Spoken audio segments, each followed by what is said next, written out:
In this video, we strive to remain spoiler-free, discussing only story and plot elements from the books relevant to what has occurred already on the show. When necessary, a spoiler warning with a countdown will be given. This episode contains sensitive discussion of an adult nature. This may be triggering for some. Please watch at your own discretion.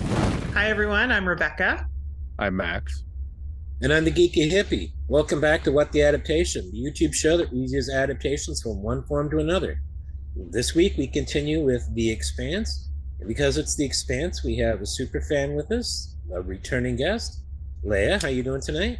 I'm doing really good. I'm so excited about this episode. Yeah. It's probably the best episode of the season, in my opinion. Yeah. At least so far. Yeah, I ended up, I'm obviously not doing all the episodes for this season, but ended up doing a few, but this was the first one that I asked for because I do love this episode, and I just think there's really interesting things to talk about in this episode, so we should dive right in. Yeah. All right, so we want to talk about any changes from the source material, and I mean, actually, overall, it's funny. I think there's some interesting changes, but a lot of similarities too to the source material in this episode. So does anybody have something they want to start with for a change? Max? You look like you got something. No. Okay. There's so many, but also I think a lot of the changes made sense in the source of making it palatable to TV. So in the previous episode, the Miller, he stayed on because there was a detonation, and but that's not what happened in the book. So that kind of it's impactful. And actually, I'm visiting with my sister and her husband, and we rewatched the episode, and they'd seen the show before. And my sister's husband was just I just don't understand why Miller stayed, and why is he making all these decisions. And it's hard to communicate that in the show.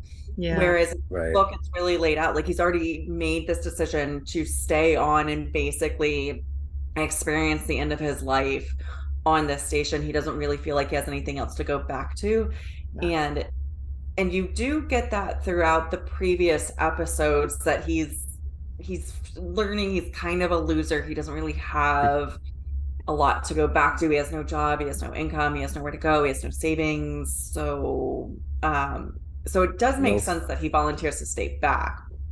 It's just a different reason to stay back in the TV show versus the and then a lot of the subsequent things that happen are because of that deliberate decision that the showmakers made on Miller's reasoning. I totally agree that that's important, even though technically that happened in the last episode, that the impact of that carries over into this episode. And there's I think there's a change from Miller, like you're talking about, his reason. And I think, like you said, maybe it's somewhat the palatability for TV.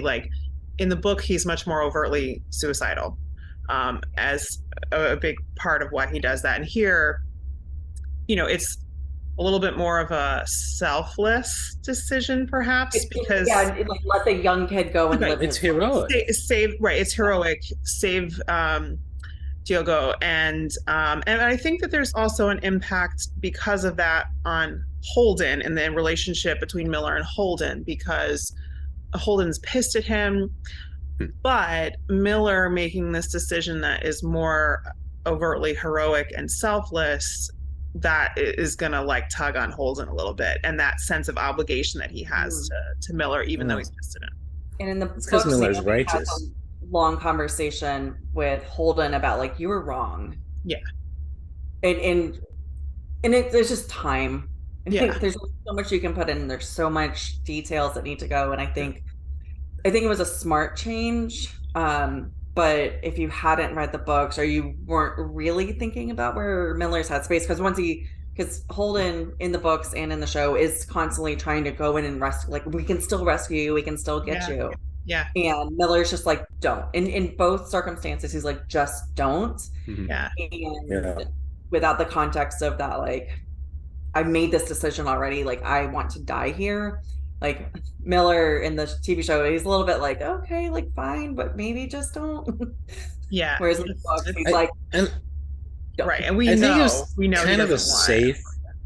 Go ahead. I think it was safer to go with, Miller, giving Miller the heroic role of reason for staying instead of the suicidal, because I mean, suicide's a touchy subject. Even though we're not going deep into it, I'm probably going to put a content warning on this video. Yeah, I didn't last week because it was just a tangential reference to his suicidal tendencies, but it's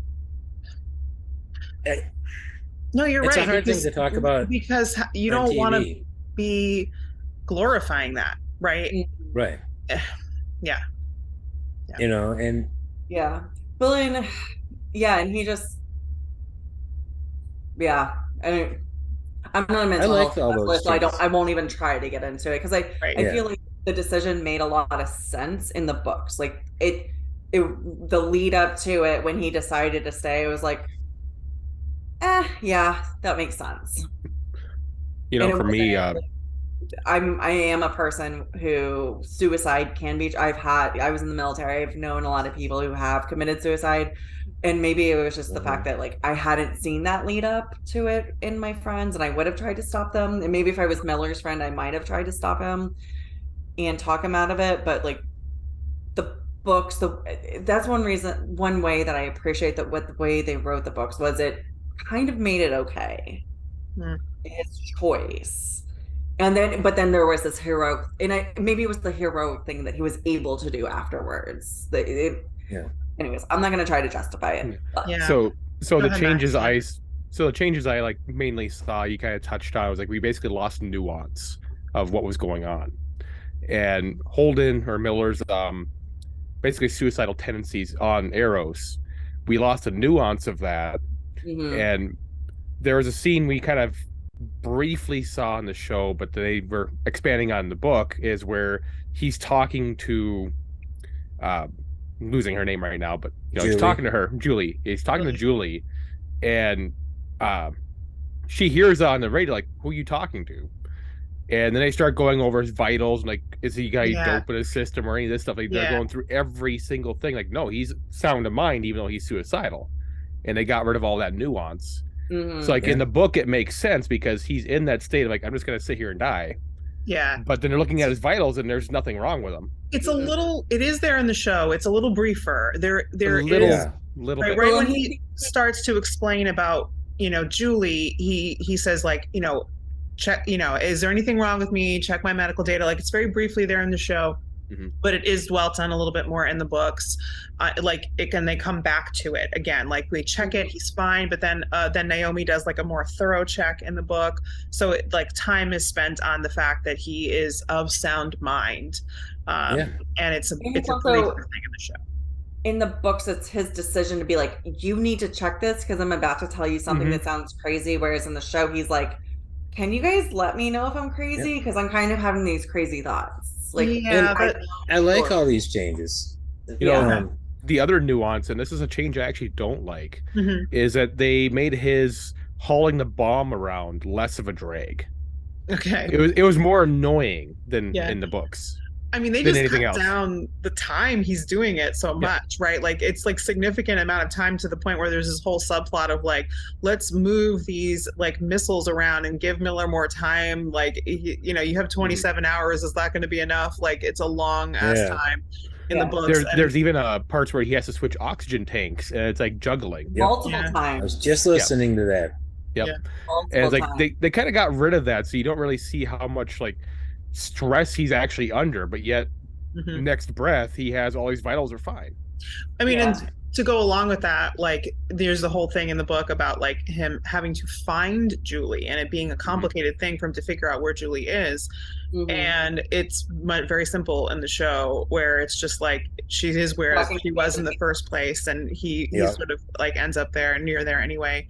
But I mean, that I think is a good change overall because just of the constraints of fitting it into the episode, and they're just kind of cutting to the chase there. There's two changes that I didn't like. One of them is teeny tiny, probably entirely budgetary. And that's the way Eros, didn't break up as it was going in to crash on his Venus like it did in the book. It just went in a solid chunk and plunk. Do they show it later though, or no? I couldn't remember because I haven't watched ahead recently. Okay, nope, they haven't. They don't show it later. The other thing I didn't like, cool. Yeah, the fractals. Yeah. This scene took a lot of lines from the book. It took a key line from the book of Head Julie, the one Miller sees in his head, saying, "You belong to me." Yes. And there at the end of this episode, they give it to her in real life. Yeah. And then have him kiss her. And I really didn't like that. And I can be a romantic sap, okay? I like romance in my storylines, especially storylines of unrequited love, because I know what that's like. Mm-hmm. But this change kind of ekes me out, Yeah. I want to talk about it too. I don't think they should have had there. You're going to want to talk about it later? Well, I want to add to it because you're not the only one who doesn't like that. And I'm not talking about myself. But this is one of the reasons why I wanted to talk about this episode, because I listened to the podcast, Ty and that guy. So Ty Frank, who's one of the writers, one of the authors, under the pseudonym or the pen name James S.A. Corey, he's on the podcast, and he talked about on this episode how he hated that. He hated the kiss.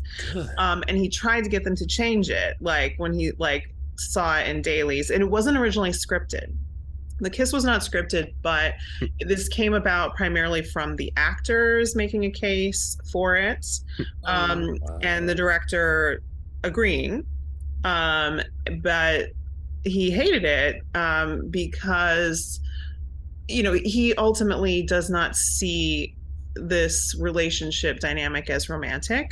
It was not his intention in writing this moment. It's obsessive.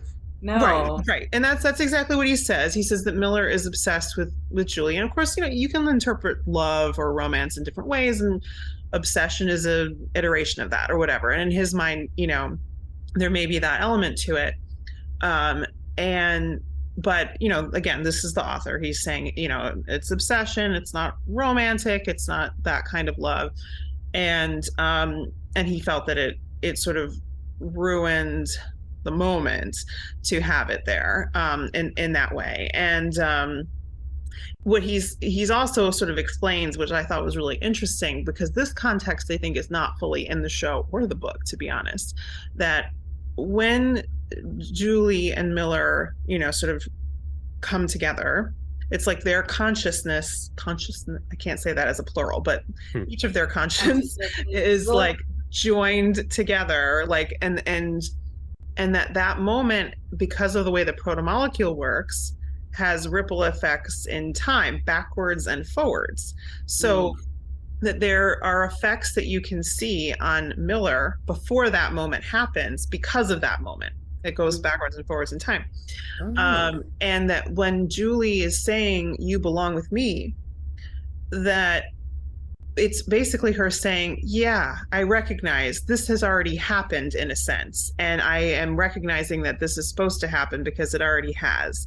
And so it's like that, as opposed to, oh, I'm in love with you. Like, so, is that the explanation for why he's always seeing her? Yeah. Before this? That is, yeah. That's the explanation you didn't want to tell me during season 1. And I think it's very interesting because it's not, I don't think that's terribly overt in the show or the book, that that ripple effect of time. The only thing that even points to it is the fact that the protomolecule can have sort of like faster than light effects.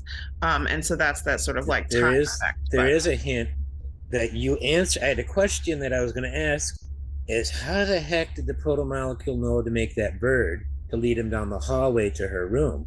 And your answer there about the ripple effect going backwards in time as well as forward, it is on the show.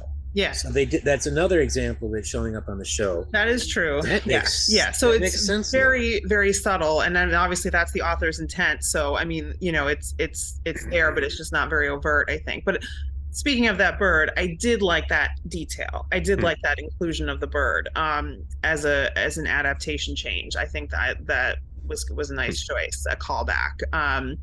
And to me, I can look at that and go, okay, well, that's something that was in Julie's consciousness because he saw it outside of her apartment. So presumably she would have seen it too.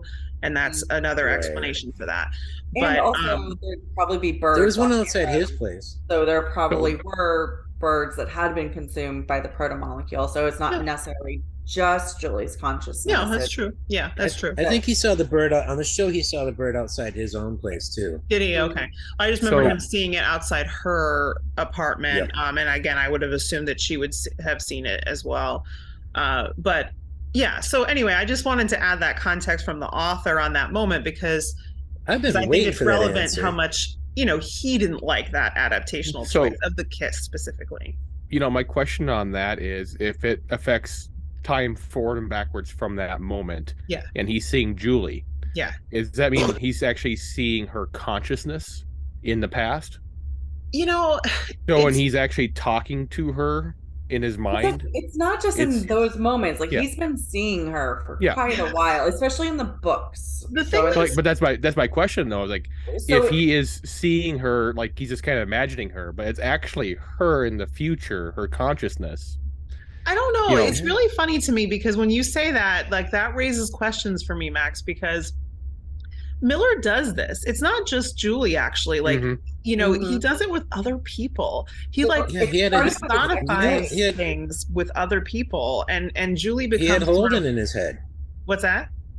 He had a Holden that he was seeing. He had Holden. He had two of his ex-partners. Well, on Arrows, Julie got replaced by Holden, and then both of his ex-partners, who I'm forgetting their names, Havelock and Muss.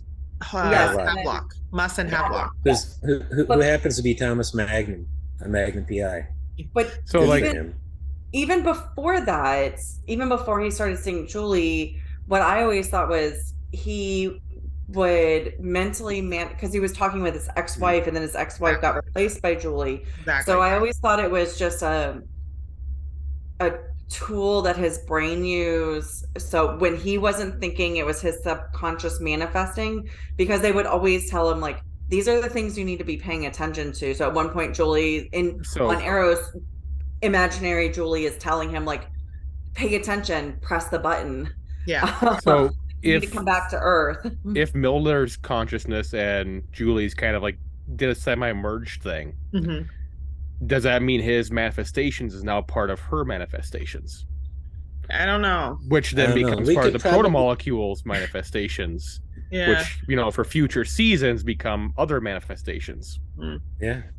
It's just like you said, it raises a lot of questions. But maybe that's one reason that because I know people have a hard time that she starts trusting him very quickly and diverts to Venus. And in the show, it's such a short amount of time. In the books, it is longer because Holden, it's 2 days since Holden's last contact with Miller. And then all of a sudden, like at that point, they're like, oh, it might be changing course away from Earth. Like we think it looks different. So the only reason I really brought it up is, like you mentioned, the actors themselves brought it up to the director and the writer. Yeah. And if the writer brought up the whole backward and forward time thing, I wonder if that's what they kind of used to justify Miller and Julie's relationship thing going on. Yeah. I mean, and I think that they talked about that a bit too. Like, what was the argument for it, in the podcast, because he had an argument against it, and not wanting. The other thing he said is he didn't want it to seem like, oh, this is Miller getting a reward for being obsessive, like, so, but the argument for it was that sort of, and I think it does go along with this interpretation of the merging in time, is that in Miller's mind, he does have romantic feelings for Julie. It's a romantic obsession. It's not like love, but he does have that in a sort of romantic sense, and that's her, playing into that. Doesn't mean that she has the same, that she's in love with him or anything like that. It doesn't mean anything like further is going to happen between them, but it's her just recognizing, that in him and like kind of going along with that. But it's you know. That's the one part of that scene that I didn't like. Yeah. The entire scene. And it wouldn't have bothered me if it had all just been, like the last shot of him with his head resting on her chest. Yeah. Her holding him like that. Which is that I would have been, I would have been perfectly fine with that. It's just, I'm glad to see that Ty Frank didn't like it either. I wonder what Daniel Abraham had to say. And I don't know, because Daniel Abraham doesn't really talk about this kind of stuff openly, as far as I know. So I have no idea what he thinks. He may have been a little less involved with that part of it, but yeah, it is good to know that. And I agree. I think that if they had left it, so in the book, it's like he kisses her hand at one point, like something like the top of, which he does in the show. He does kiss the top of her hand and then puts it on the detonator. Right. So if he's doing that to sort of like, soothe her a little bit, and like you said, ending up with like just sort of like resting, like with like touching, but not the romantic kiss, then I think that I also think it detracts from the badassness that is Julie Mao. Like Julie Mao, as far as we know, has never really had a romantic involvement with any of the OPA guys. Like she is there fighting for human rights, like damn the man. Like I was raised in this rich family, but my family can go f off, like sell the Razorback. I don't care. I'm gonna go down into these mines and get cancer meds for the rest of my life, but it's the right thing to do. And then at the last minute, she's making out with a guy. It's like, okay, we can go to Vita's now. Yeah. We could talk about this for hours. We could, So, but ultimately, so I think that there's some wonky choices there that were not universally liked, even within the team who are, involved. So that was perhaps an off choice. That said, I mean, it's still, spoiler alert, because it's getting to another category, but this is still a powerful scene, I think. So anything else we wanted to talk about in terms of adaptational changes? I think we lightly touched on the time dilation differences. So it was much quicker in the show. And I think, again, just adaptation purposes, it's hard TV does that. Yeah, you can't let the pacing like really reflect that sometimes, because it would start to drag, and we don't want that on TV. And then the other major differences or things that have been discussed before is that the UN, like you're seeing the UN aspects as opposed to the major. I don't like all that. Are via the UNV Ravi and Tycho. Right. And absolutely, we're seeing the UN side, which I think is interesting. In this case, it's actually not that much of a change of what would have happened in the books. We're just seeing the perspective on it. So that's another nice thing about having Avasarala built in this whole time, is that you can then easily insert scenes like this that would have been happening at the time in the books. We just didn't get to see it because we didn't have a POV for it. So that's nice. Also, Naomi being a badass and figuring out how to reroute the codes as opposed to over the control, and then Fred just being like, all right, we're just gonna send him on a ride. Like Naomi figured out how to reroute and they constantly do transmission changes. Which she is by far the smartest character on the show. I mean, I just always think Naomi is just like always the smartest person in any room that she's in, period. Absolutely. So getting to see her do that, and that's very much, there is a scene in the books where like Holden is recognizing that she's like, she gets this like grin that she gets when she's like being extra clever, and he's like, I can't say it because it'll make her mad, but I want to like I just want to say something, but then I'll get in trouble. But it's adorable and I love her for it. Next topic.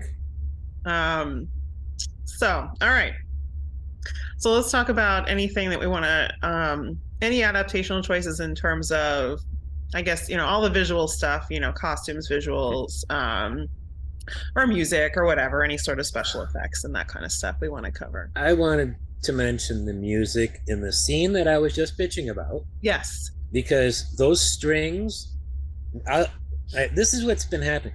I'll listen to the last 4 or 5 chapters of the book. By the time I get to the end of the epilogue, I'm having to wipe my face because, dust gets in my eyes.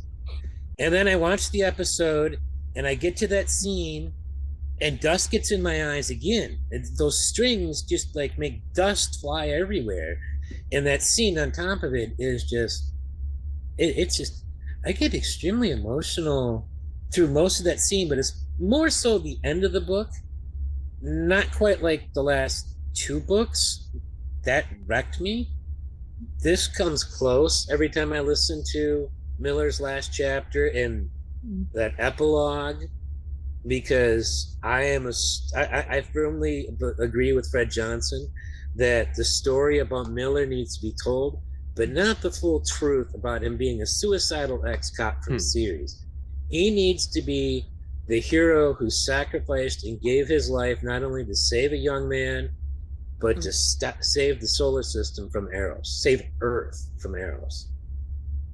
And I think that's the ending both versions of Miller deserve.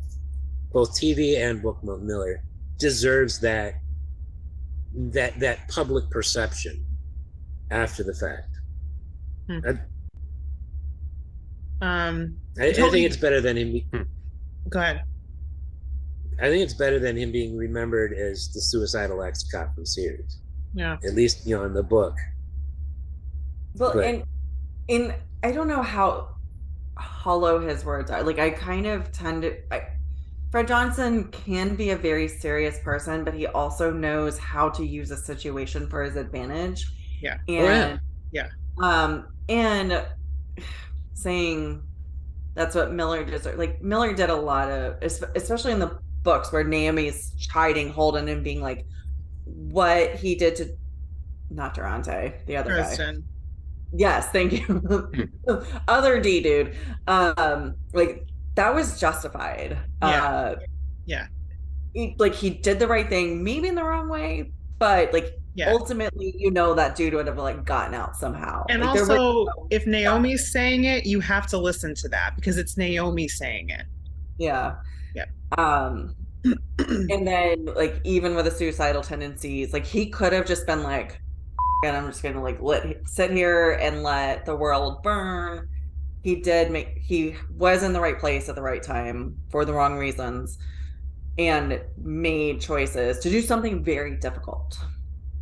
I'm so conflicted. I mean, if all he was just suicidal, in the book at least, he could have just sat there on Eros, and Eros was going to either crash into Earth or get hit by a bunch of nukes.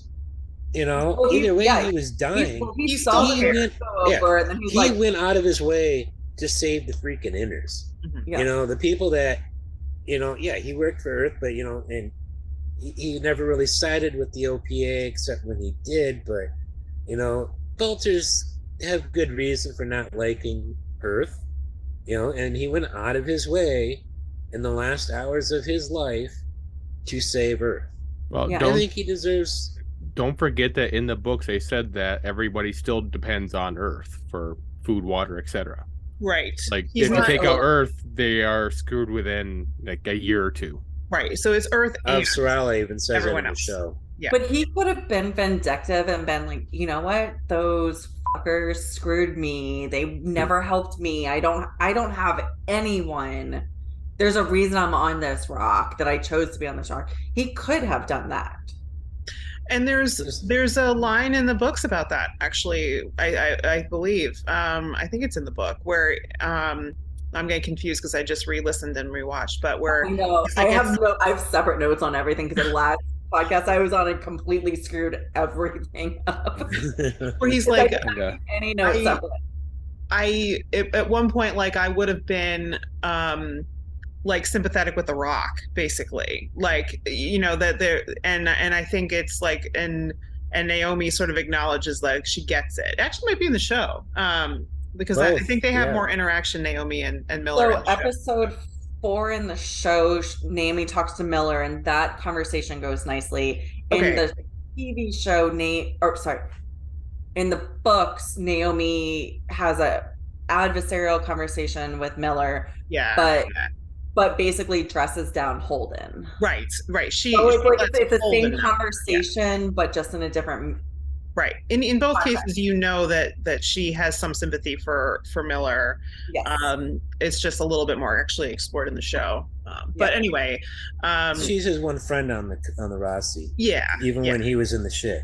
Right. Well, there's one interaction on the show because I think they gave Miller the forgiveness ahead of time, knowing what was going on, whereas Miller in the books, he can hear, I think at some point he comments mentally that Holden's got this hospice voice, and he gets some of that. There was an interaction that happened in this episode that I don't think has happened in any previous episodes, nor in the book. Okay. Dialogue between Alex and Miller.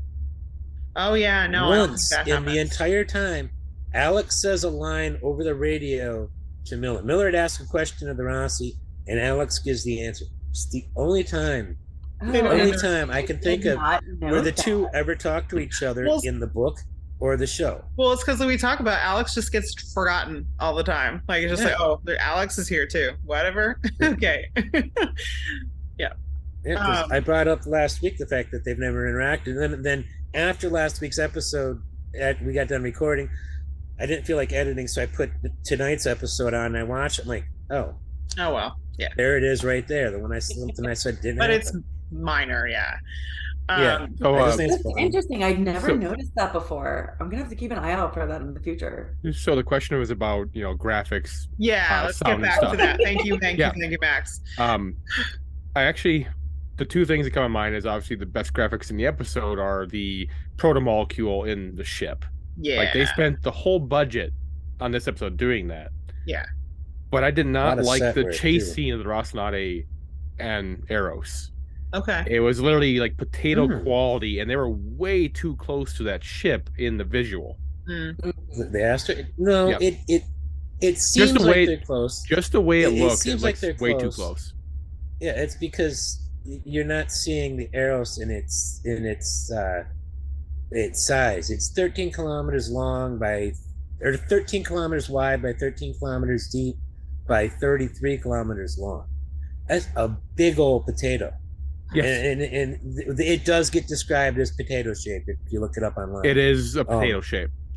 And like I said, even with what we see, it is way too close to really be like pursuing it like they're pursuing it. That gets back to a lot of the time things. So they're just compressing things to make. Well, you just have to do it for either you just choose to and in sacrifice of scientific correctness, or you're like, we're just going to make it pretty for TV. But like I thought in size, just the way they way they displayed Eros was just, it looked fuzzy, if that makes sense. Like literal potato quality camera footage on there because they spent the whole budget on the proto-molecule. I'm sure they did. Yeah. Just the way they pursued it just came off cheesy. Okay. The only thing they really had to do with proto-molecule is this. Is what's behind me. It looked a little wrong color. And the bodysuit she was wearing. How much of that was, so even when Miller, not talking about Julie Mao, because that's a different discussion, because I do have a lot of questions about that. But as Miller's walking through Eros, do you guys know how much of that was practical effects versus all of guy layered over? I think it was entirely practical except for the fireflies. Okay. And it was all lit with LEDs and I don't think they had any. They might have done like minor touch-ups with CG, to hide where this is detaching from the wall, or we can see this tool. Or if like something's moving in the background. All they'd have to do is spray paint the room green, and they could have fun with it. Yeah, but I think it was a lot cheaper just to build a set. Yeah, isn't it the irony that sometimes it's cheaper to build this elaborate set than it is to do all this CGI work? Well, not even then. It's like, should be. Like I said, if you spray paint it green, overlaying green with some blue particle effects is not going to be that much expensive. No, but designing all the stuff that was on the wall to lay on top of that green screen wall, inside that is, and then rendering and processing power is expensive too. So I've been watching a lot of ILM documentaries recently because with completely different TV show on Disney Plus coming out, I've become like really obsessed with like all the behind the scenes stuff. But Light and Magic on Disney Plus. Yes. Yeah. ILM. So illumination mechanics, Industrial Light and Magic. Lights and Magic is the company name that it started with Star Wars under Lucas, but then evolved into this industry wide, and like they're used in so many things, not just Disney stuff. Anyways, like they do a lot of these set buildings, and they do a lot of the practical effects. And they're the professionals, and it's very interesting that it also they specialize in a lot of the CGI stuff and how to do things like that. But they've talked in these documentary, and this is why I asked that question, is because I have been doing a lot, because I went on this crazy Brown Aja deep dive. That now I have these questions that I never had before. Is like, ooh, is that a practical effect or is that a CGI effect? Because sometimes you can't tell the difference. Well, especially hard, yeah. Right. CGI is really or the layering between. So this is the practical effect, but then they did a little bit of CGI touch up, which is Wheel of Time did a lot of practical effects, with a little theory of CGI on. I mean, besides the weaves and the magic shit, but they did touch things up to make it more dramatic. But anyways. Yeah. But I think, I mean, I certainly agree with, like, you know, like the scene, like where, you know, Miller is just kind of even just like first kind of like getting to the place where Julie is before he even sees her, and you just like everything is just like outlined in blue, and like I mean I think it looked really great. So I think that there is a good CG scene when the deck below him breaks out and it's just venting into space, and him and the bomb almost fought. That's gonna have a lot of CG on that. Yeah, because he was probably hanging over a 2-foot hole and a green screen at the bottom of the hole and the size of the hole. Probably had like a cable protecting him from. Well, he's gonna drop. If he dropped, he would have dropped like a couple of feet, you know, at most. But I respectfully disagree with Max on how the asteroid looked. I thought, in perspective, it was the right size. I thought it looked pretty realistic to me. It's some of my favorite work on this show is their space work. You know, I don't think many shows or movies even have done space work nearly as well as The Expanse, other than Battlestar Galactica. But I will double down on where this started. We're talking about the music and the strings, and before we tangent into Miller as a hero and whatnot. But I agree. I think that music was very, very notable, very powerful, and that was really well done. So no argument there. Anything outside of these things we've mentioned so far? Anything else that we want to throw in there? Standard that Christian Evans-Sawarella's dress is immaculate. Always. Also, one thing that I did love is they chose blue, and a lot of the UN flags were blue, so it's just like this like very gray landscape with these blue flags all around her, and she's in this like glorious blue with gold embroidery and big gold earrings. And I felt like it was very thematic. Blue, they definitely lean into that. There's the shot of her like on the roof, and like the outfit she's wearing has like sheen to it, and that was a beautiful shot also. Nice costume. And that's one, again, very different from the books, because in the books she does eventually have that type of conversation with her husband. It's several books later. I think it's when the asteroids are being hit, not to do any big spoilers, but she has that same conversation where there's the time lag. He's on Luna. And it was really interesting watching, because I can only imagine the frustration in the books. Like, she comes apart, but then watching it on the show, it's just very visceral. That was a nice choice. They don't always lean into that, but they really did for that scene, and that was a nice choice. And that was just a nice scene between the two of them. I like their interactions. So okay. All right. So I think we want to talk about our most memorable sequence or scene of the episode. It'll be interesting to see if we all agree or not. Well, I was going to stem off of, I thought you were going with another question here. How well written was the dialogue and all that? We didn't talk about it. Doesn't matter, because that ties directly into my answer here. and into what you were just saying, my favorite scene of the episode was actually Arjun and Christian talking on the communicators. I thought it was a really touching scene. I thought it was great, well acted, brilliantly written, and really good editing, because I'm pretty sure, I'm pretty positive, like 80% positive, that they were not actually interacting with each other in any way when they acted that scene out. Each one sat in front of the camera on set and played out their role. The guy, Brian George, just sat in a studio room in front of a camera delivering his lines with nothing behind him as a backdrop, really, because you really couldn't see anything behind him.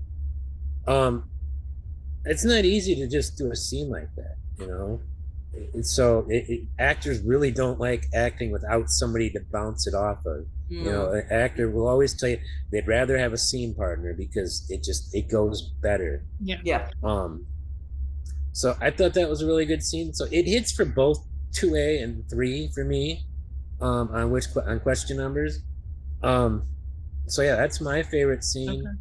Okay. Was Shohreh and Brian George. Okay. Who else wants to throw one out there? For me, that they had to recast him. That is for sad. me. I would just say every scene with Miller where he's just in misery of trying to bring this nuke throughout the whole Aero Station. He loves miserable Miller. Okay. He loves miserable Miller. I do. You know what you like? That last week. You get a fair amount of that. I mean, his first few chapters in the book were just miserable, and when he had a miserable time, I enjoyed it. So, like to see it. And he says Thomas Jane is best when his character is miserable. Oh yeah, it's true. Oh yeah, he's so good at those scenes. Like he's not typecast, but he does those so well. Yeah, I mean, if you've seen the ending of The Mist, you know what I'm talking about. I haven't. Is he the dad? He's the father of the kid, of the family. Yeah. Okay, so I know that. I've never seen the ending of that movie, but I know the ending of that movie. So, yeah, okay, that makes sense. That makes sense. So, my favorite scene is it's the arrow, like just seeing the blue lights and the fireflies and just how the protomolecule has evolved. I just thought that independent of the story, like there are so many good scenes in it. Also, like Miller opening the doors and being like, "I'm back."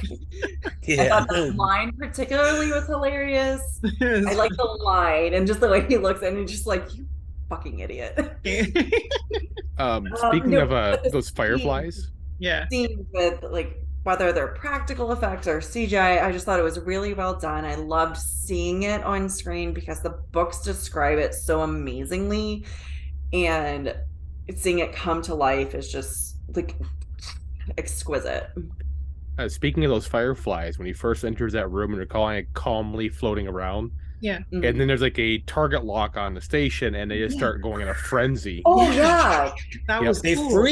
They freeze for a moment. And then start going nuts. It's like, and Miller's like, what did they just do? He's like, what's going on? I know something's going on, and he was right. Yeah. Well, again, totally different from the books, but like, I thought that was a fun drama that got added. No, that was nice. And we'd really only seen the fireflies before when the guy who snuck onto the Roci that was basically like the double agent. He experienced the fireflies that turned into like a fake version of him and then ate him. I think. This is actually the last night with the fireflies because we don't ever see them again on the show. So even though this is the last time I'm using the fireflies behind me, I'm still going to try to practice and get this better and look better than what I did here. They look so good. I love them. Well, I have to say, I mean, as much as we like criticized the choice to put in the kiss, I think that aside, that scene between Miller and Julie is iconic.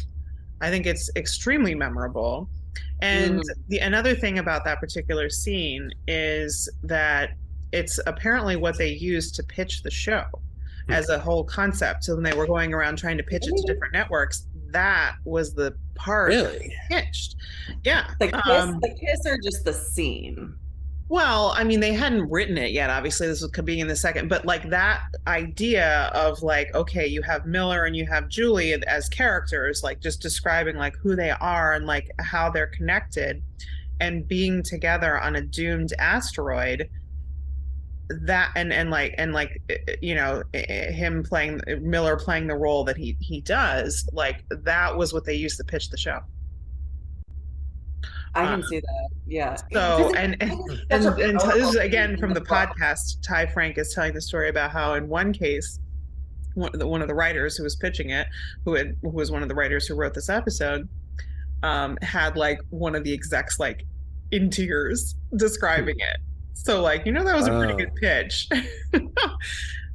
So anyway, I mean, I just think there's no. I mean, yeah, I can disagree with the choice about the kiss and think they could have tweaked that. But that aside, I mean, that scene is just really iconic. Great. Yeah. You know, I will say that if the kiss had happened in the book, they'd been a lot grosser. True. Yep. Yeah. Because Julie was not looking that good. No.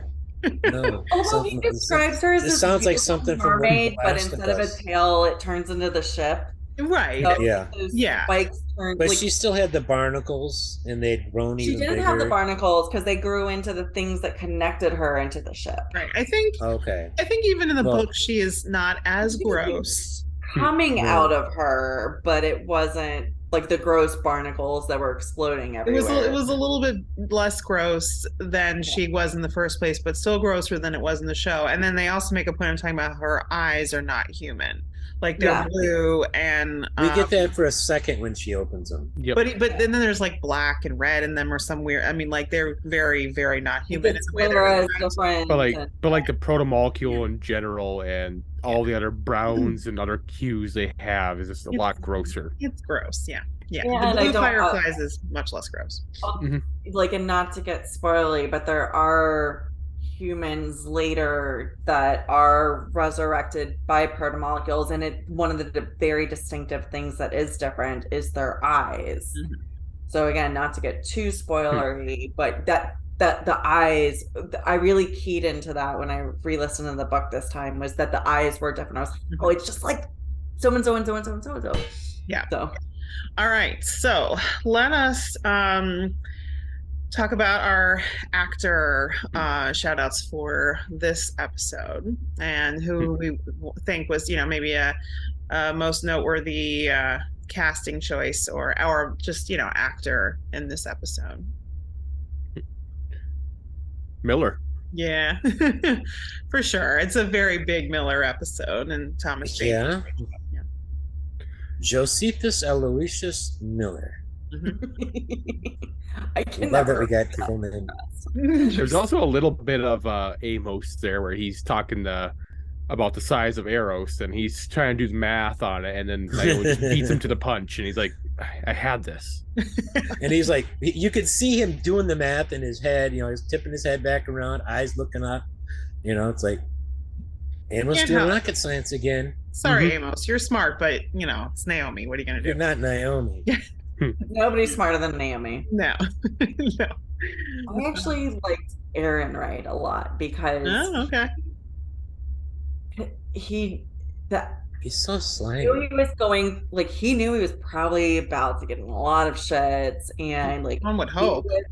He was fully in Mal camp, and you know, Mal's not responding to him now, and he's just like trying to keep the shit together with Ewan. Avon Sorella is kicking his ass, and like completely just every time Aaron Wright opens his mouth, she's like, but this, and then that phone call that he has where he leaves a voicemail with Mal, there were so many good performances, but I think that was just like seeing how fresh it looks. Like, yeah, you're gonna get yours.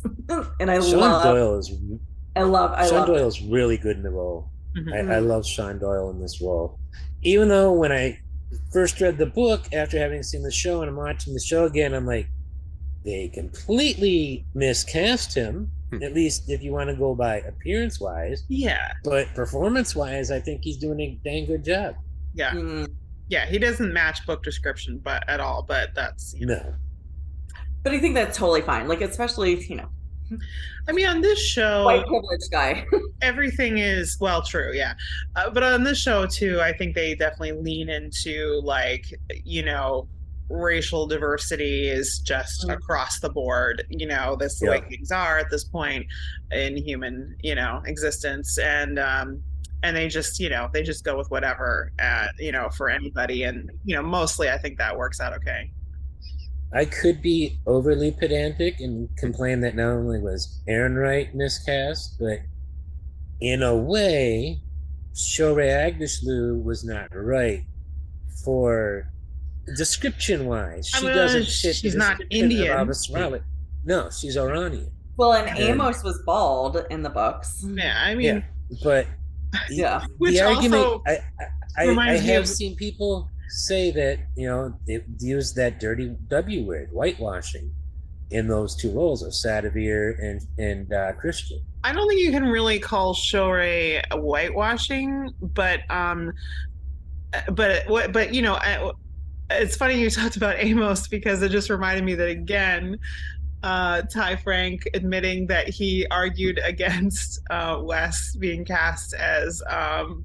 Really? He did not think that he was the right choice, and he corrected himself later and was like, no, that's wrong.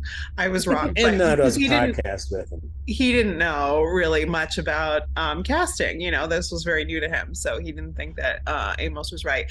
And the big lesson that he learned is that from his experience at, being part of the Expanse, is that you cast the best actor that you can get for the role.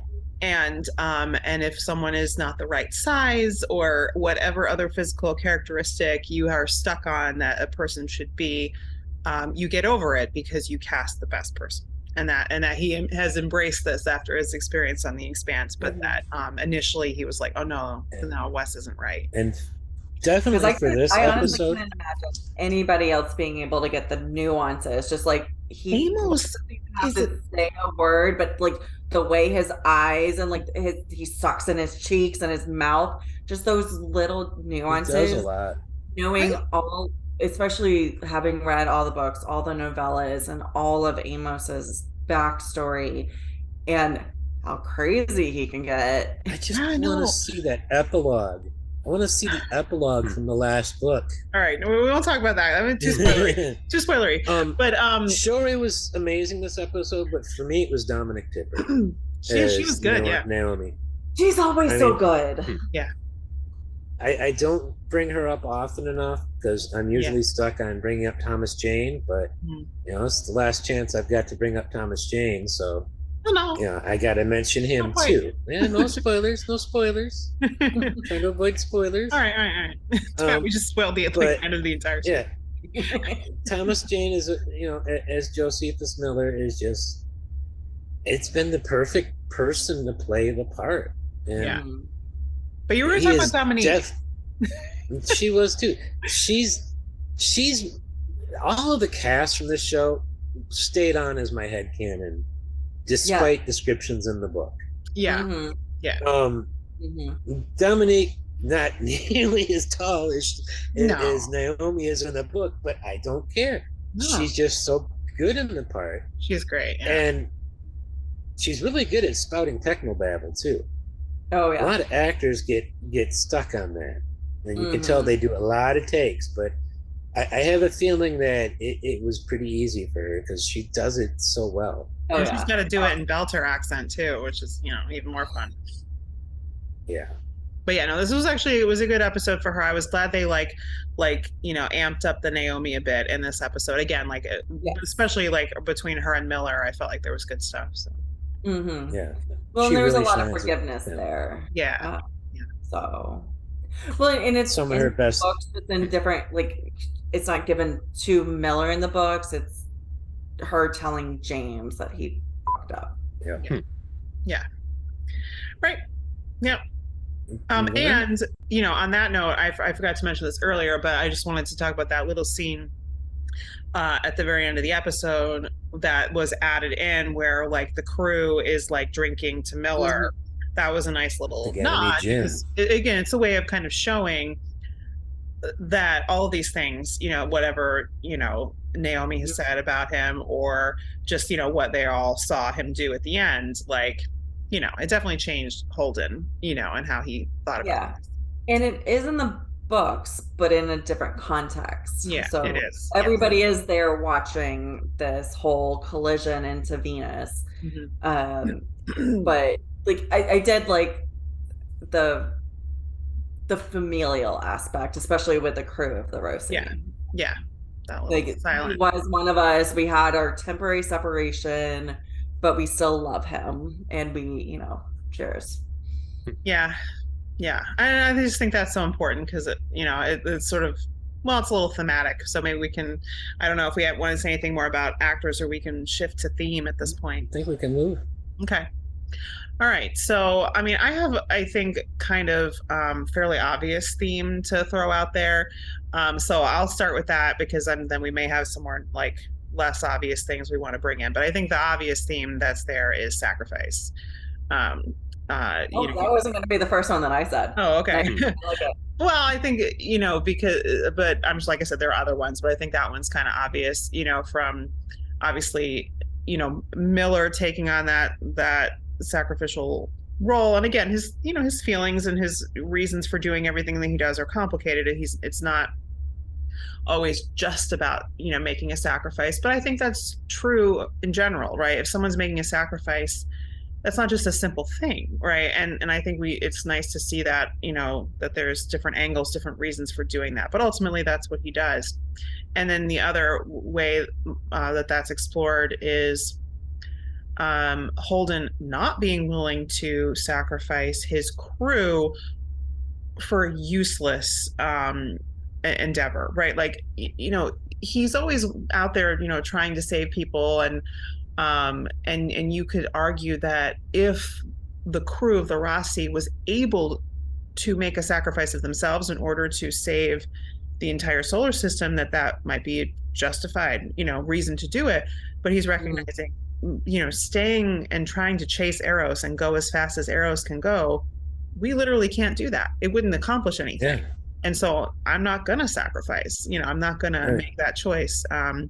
Even though, you know, there's actually, they play it down a little bit compared to the book, but it's still there that, you know, we're not doing that. Yeah, they pushed it until they couldn't. Right. Mm-hmm. Was he didn't know if Eros could go past the 15 Gs that they could hit to try to catch up, you know, to stay with it. Yeah. You know, and that was his worry, you know. We could put it on autopilot. It goes 15 Gs, we all stroke out. It continues to go on autopilot trying to track, but what if Eros speeds up again? And we haven't accomplished anything with that sacrifice. It's in stealth mode. Like in the show, in the show, it was important because they were the ones lasing, because they had the optical. Yeah. Mm-hmm. In the books, the missiles were tracking because they had the detonators on board that they were tracking. So it was a very different reason to keep going. Yeah. But either way, that element of the story is there. And you also, and then in the show, they added in Avasarala also choosing to stay on Earth, again, making that sacrifice of herself to be a leader, you know, that's who she is, right? She couldn't live with herself if she wasn't staying. You know, it is a symbolic, you know, yes, you know, captain going down with the ship and all that kind of thing. So, and she would drag Kotiar with her. Well, yeah. I love that they did that for her in the show before she became important, because in the books she does it after she has she's been assigned a specific role. So right now she's just kind of nebulous, UN, like doesn't really, like, she's got a job but nobody really knows what it is or what she's doing, and she chooses to stay to help. It's right. Like someone has to. Yeah. Deputy Undersecretary of something or other. Right. She has a title. She's not voted in. She doesn't have like cabinet. Like Aaron Wright in a previous episode, just like, what do you do? Like, why are you? She's like his personal direct, like underling. You know, the only two people she answers to are him and the Secretary General. Yeah. And she doesn't really even answer to him. So, like, she kind of is out there. She calls him, in the book, she calls him a bobblehead. Yeah. To his face. But I like, Rebecca, back to your point, like I really love that this scene happens now when she doesn't really have any official responsibility, but she's making a choice to stay because she knows she's the only one with all the information. She's the only one that can prevent complete insanity. Yeah. And I think it goes to her character that she does that, right? It's not expected of her, except her husband expects it of her because he knows her. But otherwise, it wouldn't be expected of her. No one is like, everyone's assuming she's going to get on a transport just like everybody else. But yeah, she has the knowledge and the perspective, and also I think she recognizes that people need a leader, right? That symbol, and she can be that person. If other people are off on Luna, then someone's got to be around, Yeah. So.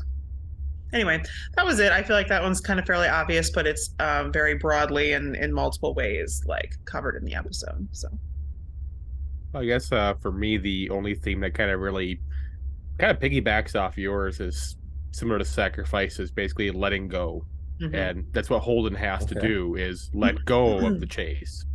They have to let go of the nukes, and in some ways, Miller has to kind of let go whatever he's trying to do if he wants to let go of surviving this. Yeah. Avasarala has to kind of just let go and let fate do what it does. Yeah, Miller's got to take his helmet off. Like that's maybe holding on to that last faint hope that deliberately snorting the fireflies in. So, maybe there was some but once that helmet's off, you're done. So yeah. That wasn't snorting fireflies. You could totally hear him snort. Well, okay. I can't reach him. No. He was definitely sniffing Julie. I mean, he's gone creeper status by that point. God, it's so creepy. Anybody else have any themes? Theme of trust and mistrust. So with all the various factions, there was a lot of mistrust. And then having to come around to trust each other. But then it's Holden and Miller, well, mostly Holden trusting Miller. Yeah. And then Miller trusting himself, which is something that he hasn't done before. And then like even within the crew of the Roci, like them trusting each other. So like trust, like there was just trust and mistrust all the way through, and all the various forms and factions. And you could draw a crazy spider chart of the trust and mistrust of everyone. The Roci crew definitely put a lot of trust in Holden, to make the right call.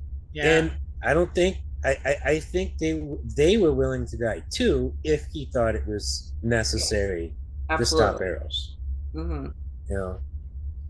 no. Part of what I love about the Roci crew. Was typing to him or telling him like, should we be doing this? Like they were going to go. The only one who actually said anything and hinted at the affirmative to him directly when he was trying to decide whether or not they should strap in was Amos. Naomi didn't say anything or hint at an answer. Alex didn't, but Amos did just the tiniest. You almost miss it if you're not watching it for it, but he does this tiny little head nod, and it's like the character who has the problem with an emotional compass, not knowing always what's right and wrong to do, was the one who actually gave an outward sign, yes, do this. Yeah, and I was interesting. I'm touched by that. Really, in the show, it really is kind of the beginning of Amos not shifting his moral compass from Naomi to Holden, but including Holden in that moral compass. So it becomes Naomi and Holden who he really implicitly trusts to, like, if Exo or Cap thinks it's right, it's right. Yeah. Has he called Holden righteous on the show yet at this point? I know he's done it in the book.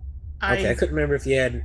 Well, yeah, I think so, because I think that scene that he does it when he's talking to Miller, the dialogue is very closely lifted from the book, and I think that's when it happens. Yeah.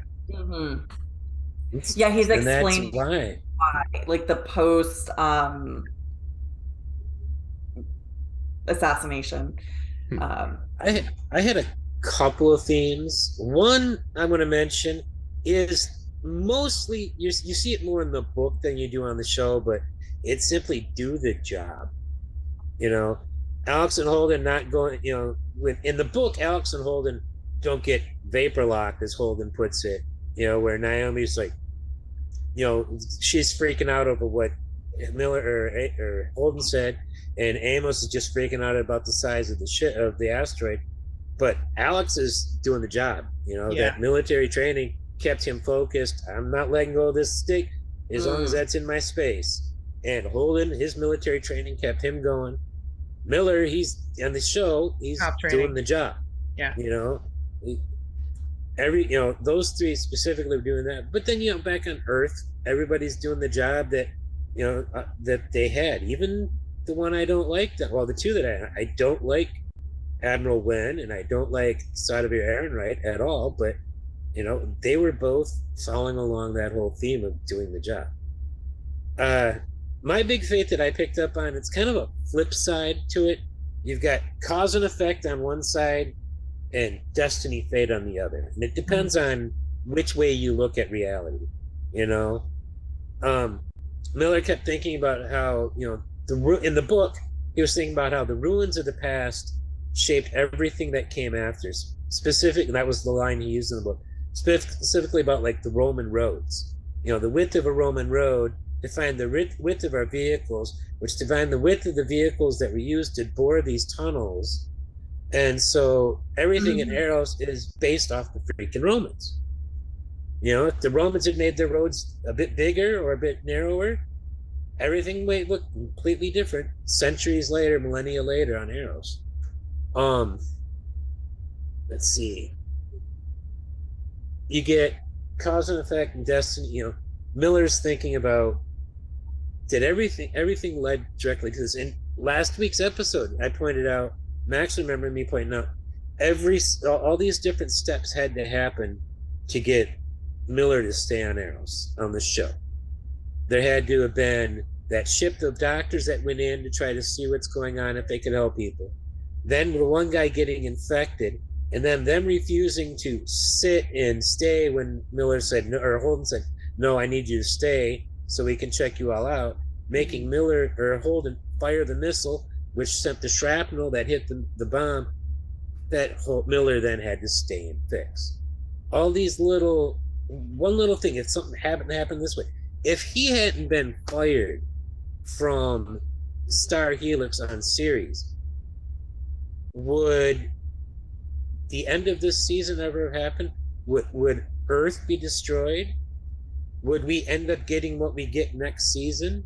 If all these little steps along the way, both the book and the show, hadn't happened. And I know, yes, it's how writing works, but when you're looking at it from an in-universe context, all these everything just had to fall right in place.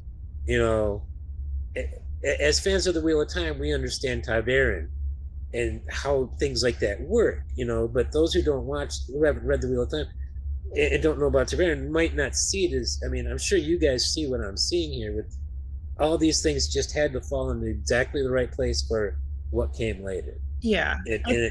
All these threads tied together.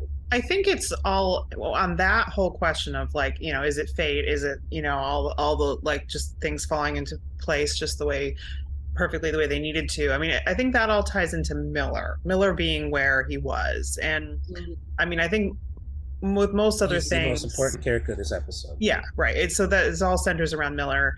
And again, it ties into what we were talking about earlier, and like that idea of, again, I think the ripple effect of that, moment where Julie and Miller merge essentially.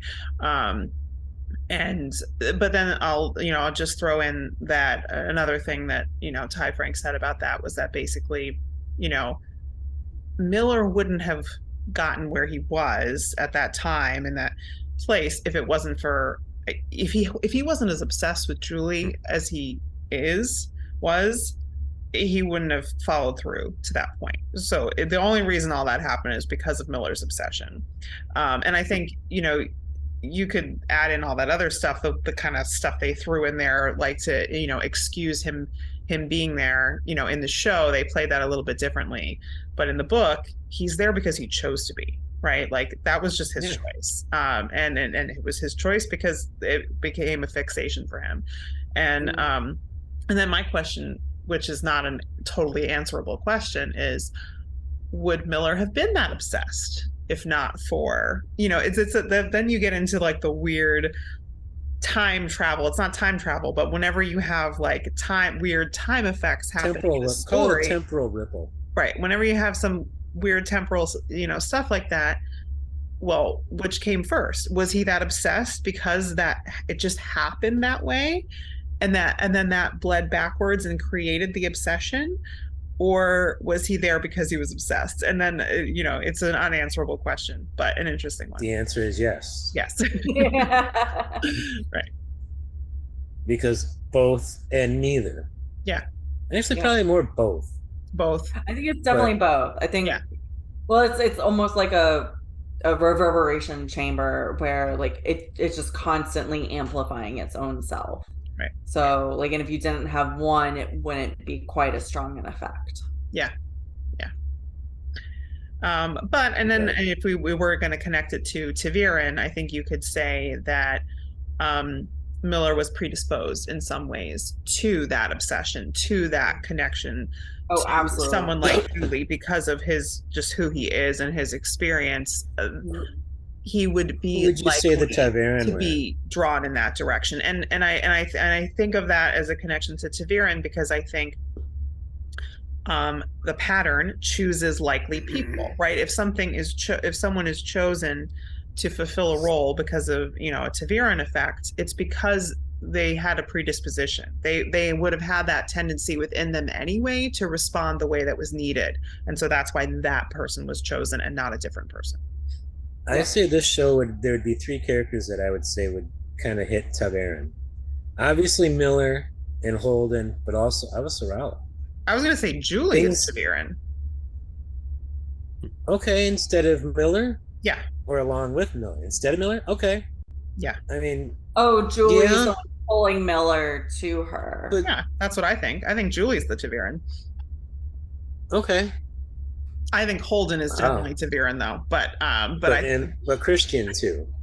She might be. If you looked at the whole series. Yeah, but no, I think between Miller and Julie, I think Julie is the ta'veren personally. But this is the WoT nerdiest conversation we've had in a while. Definitely. So, gotta love anybody it. else have any other themes that they wanted to bring up? I'm good. I think we kicked out another episode. Yeah. And in time, too. Thank you, Leigh-A, for joining us. It's always good to have you. Such a fun episode. Yeah, it was great. I don't know if we've got you scheduled for another one yet or not, but I might have room to slip you in if you're up to coming back. I'll check our schedule. Happy to come back. So, look forward to that. Max, Rebecca, thanks for coming on again, as always, for helping out. Me too. Wouldn't be able to do this show without everybody that joins me, so... You guys have made this show possible. Never forget that. Thank you. Back at home, everybody, thanks for watching. Please leave a comment, hit the like button, and maybe even subscribe. But don't forget to be awesome.